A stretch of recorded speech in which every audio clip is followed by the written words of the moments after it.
imise qof ayaa jira oo jecel in ay gaaraan booska iyo darajada aad maanta taagan tahay si ay uga faa'iidaystaan fursadaha kaa dayacan ee aad qiimeyn la'dahay.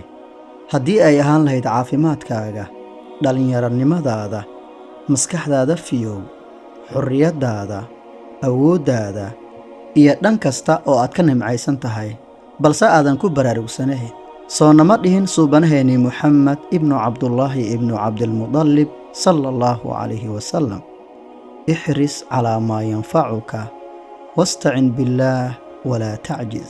ku dadaal waxa ku anfacayo, alla kaalmayso, hana caajiseen. ma waxaad ku qanacsan tahay inaad iska ahaato qofka aad hadda tahay, iskana taagnaato isla darajada aad maanta taagan tahay? soo ma ogid in dunidan ay ku dhisan tahay isbeddello, kuwa ikhtiyaarkeenna ah iyo kuwa aan maamulkeeda annaga hayn, sida xanuunka, korriinka, geerida iyo waxyaabo kaloo badan.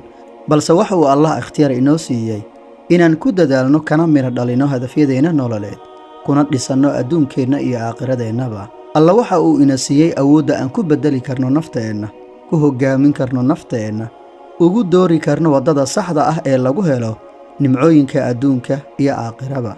alle isaga oo na fahansiinaya isbeddelkana waxa uuna yidhi: inna allaha laa yugayiru maa biqowmin xataa yugayiruu maa bianfusihim. soo uma jeedid in doorashadaynu ay tahay inaan noqonno kuwa daba orda danahooda, ku sabra culaysyada ay wataan hadafyadooda, una huraan waqti iyo wax kasta ay u baahan tahay wax ay nolosha ka doonayaan. balse taas beddelkeeda adiga miyaad dooranaysaa in aadan tilaabo qaadin, wax isku dayin oo halkaada aad iska sii taagnaato, afkaagana aysan ka dhammaan maxaan sameeyaa, sideen yeelaa, waxba iima hagaagayaan, anigu farxad iyo wanaag liima qorin, iyo hadallo kaloo daciif ah oo tilmaamaya in aadan diyaar u ahayn inaad naftaada u doorto waddo cusub oo ka duwan midda aad hadda ku jabtay?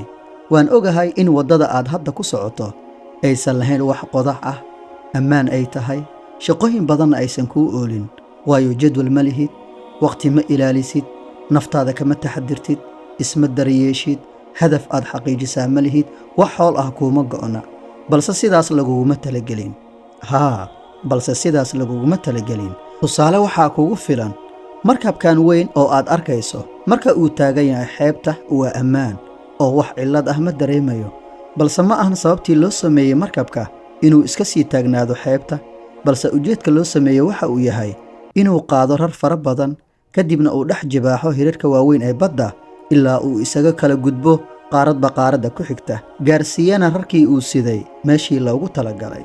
sidaasi si la mid ah, adigana laguma abuurin inaad iska cunto, iska cabto, iska ciyaarto, marka aad daashana aad iska seexato, balse taas beddelkeeda waxaa laguu abuuray inaad u shaqaysato adduunkaaga, ku dadaasho waxa ku anfacayo, wax barato, naftaada layliso, idbiso, ku dadaasho wax kasta oo danahaaga ku jira inaad wakhti ku bixiso. sidoo kale inaad ku dadaasho aakhiradaada oo aad ku dadaasho cibaadada, boorka aad ka jafto xidhiirka kaala dhexeeya rabbigaaga, xidhiirkaas aad adkayso, kuna dadaasho sidaad u sii adkayn lahayd maalinba maalinta ku xigta oo aad rabbigaaga la yeelan lahayd cilaaqo iyo xidhiir aan marnaba dabacsanayn.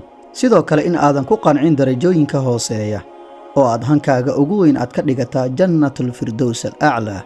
waa tii nebigeenna Muxamed sala allahu calayhi wasalam uu nagu yidhi: haddii aad ilaahay wax ka dalbanaysaan, khaasatan janno aad ka baryaysaan allaah, waxaad weyddiisataan jannatulfirdows alaclaa, taasoo ku tusaysa jannada meesha ugu sarraysa inay tahay jannatalfirdows alaclaa. mar kale xabiibkeenna Muxamed sala allahu calayhi wasalam wuxuu ina dareensiinayaa in ay aad muhiim u tahay mar walba inaad xulato darajooyinka sarsareeya oo aadan ku qancin darajooyinka hooseeya.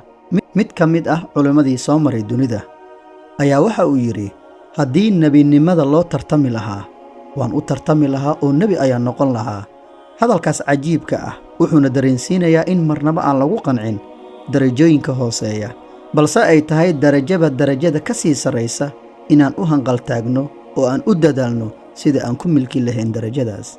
ugu dambeyn, haddii aadan dadaal u bixin waxa damacaagu yahay maanta, berita ayaad u shallaayi doontaa marka aad aragto qof kale oo gaaray darajadii iyo heerkii aad jecleed adigu inaad gaarto. noloshuna waa dhaqaaq, waa barasho, waa dadaal, waana dheefsi. Qofka aan dadaal u bixin oo aan u dhabar adeeginna ma helo. Hagaag, waxaan rajaynayaa in muuqaalkan wax uu ku kordhiyo naftaada oo aad ku dabaqi doonto. Aad ayaan kaaga mahadcelinayaa daawashada iyo waqtiga aad gelisay muuqaalkan. Mahadsanid.